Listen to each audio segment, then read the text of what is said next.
హల్లెలూయా. ప్రభునందు ప్రియదేని పిల్లలారా, నేటి వాక్య ధ్యానము కొరకు మిమ్మల్ని ప్రేమతో ఆహ్వానిస్తూ ఉన్నాను.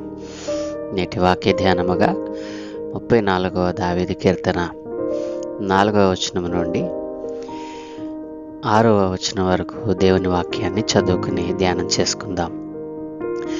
నేను యెహోవా యొద్ద విచారణ చేయగా ఆయన నాకు ఉత్తరమిచ్చెను. నాకు కలిగిన భయములన్నిటిలో నుండి ఆయన నన్ను తప్పించెను. వారు ఆయన తట్టు చూడగా వారికి వెలుగు కలిగెను. వారి ముఖము ఎన్నడునూ లజ్జింపకపోవును. ఈ దీనుడు మొరపెట్టగా యెహోవా ఆలకించెను.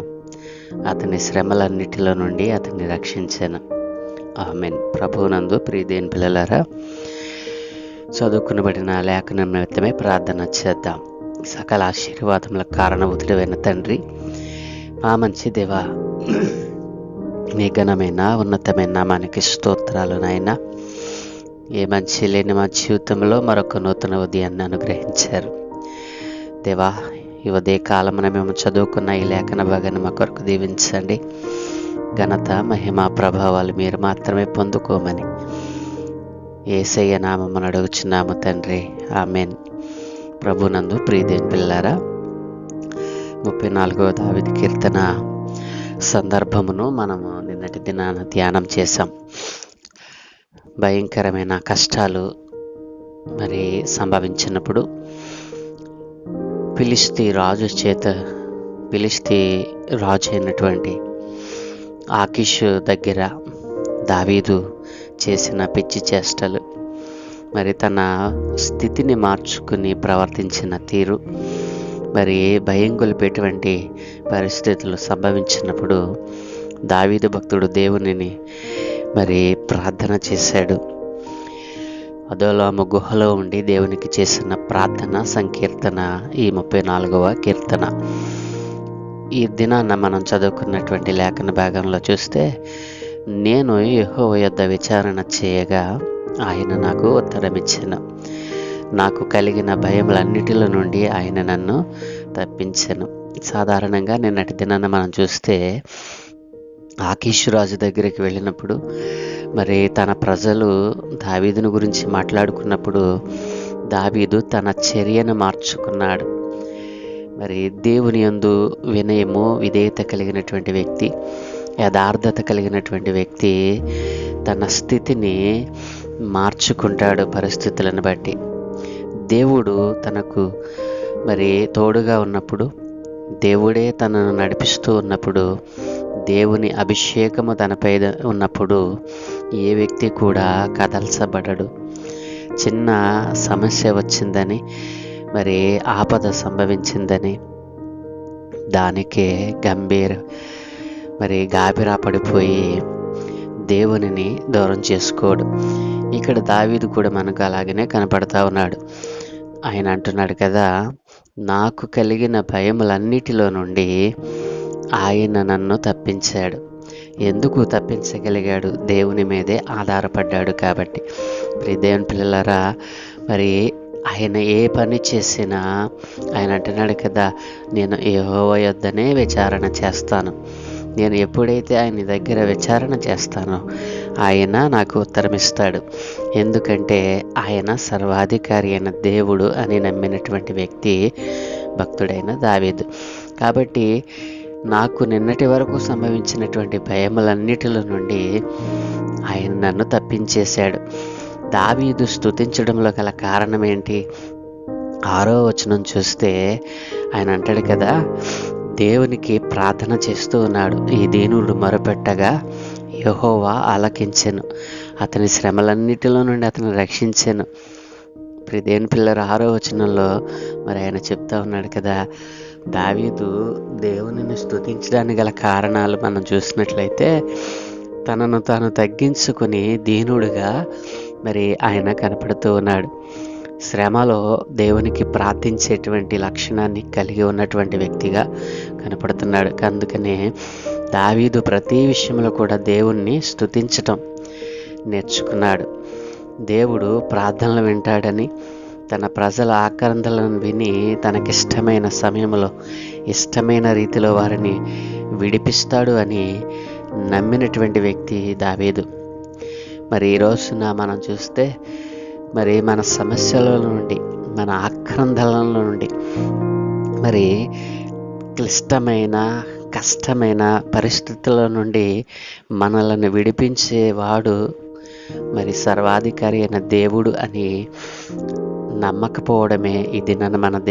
మన కుటుంబాలలో మనం చూస్తే గనక ఈ శ్రమలు, ఈ కష్టాలు, మరి మన ప్రార్థనలు దేవుడు వినకపోవడానికి గల కారణము కూడా బహుశా ఇవే అయి ఉంటాయి కదూ. మరి దేని పిల్లలు ఆలోచన చేయండి. ప్రతి విషయంలోనూ కష్టం వచ్చినా, నష్టం వచ్చినా, మరి బాధ కలిగిన, శత్రువే చుట్టుముట్టిన ఏ విషయంలో కూడా భయపడలేదు, బెదరలేదు, మరి దేవునిని విడిచిపెట్టలేదు ప్రియదేని పిల్లరా.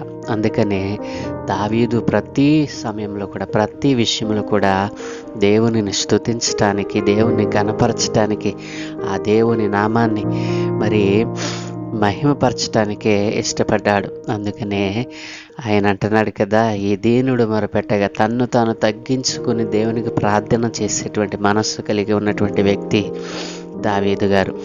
కాబట్టి ఇప్పుడు దేవుని పిల్లరా, ఈ రోజున మనం చూసినట్లయితే మనలను మనము తగ్గించుకొనకుండా దేవుని దగ్గర మనలను తక్కువగా చేసుకుని దేవుని దగ్గర మనం గడిపేటువంటి సమయాన్ని వ్యర్థముగా గడిపేస్తూ, దేవుడు నా మొర వినటం లేదేంటి, నా కుటుంబంలో నా ఈ సమస్య తీరడం లేదేంటి అని మనం ప్రశ్నల మీద ప్రశ్నలు వేసుకుంటూ ఉంటాం. కానీ దేవుని సేవకుడైనటువంటి దావీదు ఎలాంటి సమస్య వచ్చినా మొదట దేవునికి స్తుతి చెల్లించడం నేర్చుకున్నాడు. ఎవరైతే దేవునికి ప్రార్థన చేస్తారో, ఆ ప్రార్థనలో దేవునిని స్తుతించగలుగుతారో, మనస్ఫూర్తిగా యథార్థముగా దేవునిని మరి ఆరాధన చేస్తారో, వారి ప్రార్థన తప్పక దేవుడు వింటాడు కదూ. కాబట్టి ప్రియ దేవుని పిల్లరా, ఒకవేళ గంభీరమైనటువంటి భయంకరమైన శ్రమల గుండా, కష్టాల గుండా ఒకవేళ నీవు ప్రయాణం చేస్తూ ఉన్నావేమో, ఇన్ని దినాలుగా నీవు దేవుని పాదాల చెంత కనిపెట్టకుండా మనుషులను ఆశ్రయిస్తూ నిన్ను నీవు సముదాయించుకుంటున్నావేమో, ఈరోజు ప్రభువు భక్తుని జీవితంలో నుండి మనతో మాట్లాడుతూ ఉన్నాడు. కష్టం వచ్చినా, నష్టం వచ్చినా దేవునిని మనం స్తుతించాలి, ఆయన నామాన్ని గొప్ప చేయాలి, ఆయన ప్రతి మాట మరి మనము చెవిని పెట్టాలి, ఆయన ఉపదేశమును అంగీకరించాలి. ఆయన ఉపదేశము అంగీకరించకపోతే దేవుని యొక్క ఆశీర్వాదాలు, దేవుని యొక్క దీవెనలు మనం పొందుకోలేం. కాబట్టి ప్రియ దేవుని పిల్లలరా, ఈ ఉదయకాలమున దేవుడు మనకిచ్చినటువంటి ఈ సందేశం ద్వారా మనం నేర్చుకునేది అదే. ఎంతటి కష్టం వచ్చినా మనలను మనం తగ్గించుకొని ప్రభు పాదాల చెంత అడిగినట్లయితే దేవుడు మన సమస్యల నుండి, భయంకరమైన పరిస్థితుల నుండి, భక్తుడు అన్నాడు కదా, నాకు కలిగిన భయములన్నిటిలో నుండి ఆయన నన్ను తప్పిస్తాడు అనేటువంటి నిరీక్షణ ప్రతి ఒక్కరికి ఉండాలి. ఆ నిరీక్షణ నీలో ఉందా? దేవుడు నా ప్రతి కష్టంలోనూ, ప్రతి నష్టంలోనూ, ప్రతి బాధలోనూ నన్ను రక్షిస్తాడు అనేటువంటి నిరీక్షణ నీలో ఉందా? అయితే నాతో కలిసి చిన్న ప్రార్థన చేయి. దయగలిగిన మా ప్రియ పరలోకపు తండ్రి, గొప్ప దేవానికి వందనాలు నాయన. ఏ మంచి మా జీవితంలో మరొక నూతన ఉదయాన్ని అనుగ్రహించారు తండ్రి. ఈరోజు భక్తుని జీవితంలో నుండి ఎంతటి కష్టం వచ్చినా నిన్ను స్తుతించటం నాయన నేర్చుకున్నాడు. అలాగునని మేము కూడా నాయన మా కుటుంబాలలో, మా జీవితాలలో కలిగేటువంటి అనేక కష్టాలు, నష్టాలను మేము ఎదిరించాలి అని అంటే మొదట మిమ్మల్ని మేము తగ్గించుకోవాలి. మేము దీనులుగా నీ సన్నిధిని చేరినైనా నిన్ను స్తుతించినట్లయితే అయ్యా నీవు సహాయం చేస్తావని, వాటన్నిటిలో నుండి విడిపిస్తావని నీవు మాకు నేర్పించినావు. ఆ రీతిగా నీ సన్నిధిలో కనిపెట్టే భాగ్యము నీ పిల్లలైన మా అందరికీ అనుగ్రహించమని, అన్ని విషయాలలో నీవే మహిమ తెచ్చుకోమని, ఈ దినం మేము చేయ పనులన్నిటి మీద మీకు అనుదృష్టి ఉంచి మీ దూతల కాపుతలు అనుగ్రహించి మీరే మహిమ పొందుకోమని యేసయ్య పరిశుద్ధ నామమున ప్రార్థించి వేడుకుంటూ ఉన్నాము తండ్రి. ఆమేన్, ఆమేన్, ఆమేన్.